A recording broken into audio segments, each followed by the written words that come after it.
नमस्ते अस्तु भगवन् विश्वेश्वराय महादेवाय त्र्यम्बकाय त्रिपुरान्तकाय त्रिकालाग्निकालाय कालाग्निरुद्राय नीलकण्ठाय मृत्युञ्जयाय सर्वेश्वराय सदाशिवाय श्रीमन्महादेवाय नमः।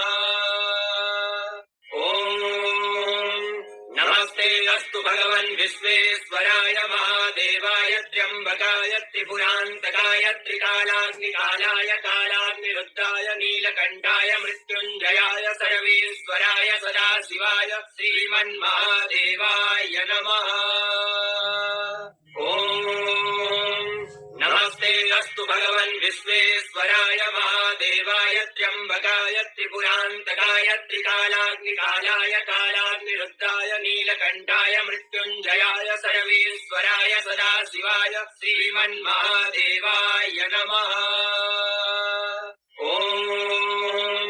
नमस्ते अस्तु भगवन् विश्वेश्वराय महादेवाय त्र्यम्बकाय त्रिपुरान्तकाय त्रिकालाग्निकालाय कालाग्निरुद्राय नीलकण्ठाय मृत्युञ्जयाय सर्वेश्वराय सदाशिवाय श्रीमन्महादेवाय नमः।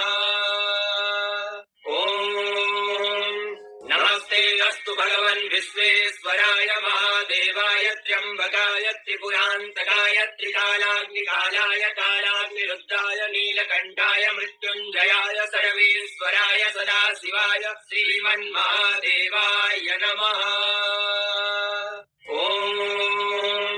नमस्ते अस्तु भगवन् विश्वेश्वराय महादेवाय त्र्यम्बकाय त्रिपुरान्तकाय त्रिकालाग्निकालाय कालाग्निरुद्राय नीलकण्ठाय मृत्युञ्जयाय सर्वेश्वराय सदाशिवाय श्रीमन्महादेवाय नमः।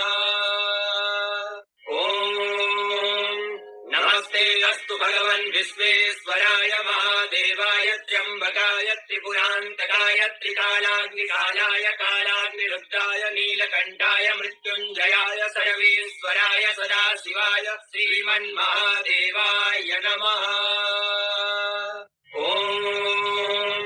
नमस्ते अस्तु भगवन् विश्वेश्वराय महादेवाय त्र्यम्बकाय त्रिपुरान्तकाय त्रिकालाग्निकालाय कालाग्निरुद्राय नीलकण्ठाय मृत्युञ्जयाय सर्वेश्वराय सदाशिवाय श्रीमन्महादेवाय नमः। नमस्ते अस्तु भगवन् विश्वेश्वराय महादेवाय त्र्यम्बकाय त्रिपुरान्तकाय त्रिकालाग्निकालाय कालाग्निरुद्राय नीलकण्ठाय मृत्युञ्जयाय सर्वेश्वराय सदाशिवाय श्रीमन्महादेवाय नमः। नमस्ते अस्तु भगवन् विश्वेश्वराय महादेवाय त्र्यम्बकाय त्रिपुरान्तकाय त्रिकालाग्निकालाय कालाग्निरुद्राय नीलकण्ठाय मृत्युञ्जयाय सर्वेश्वराय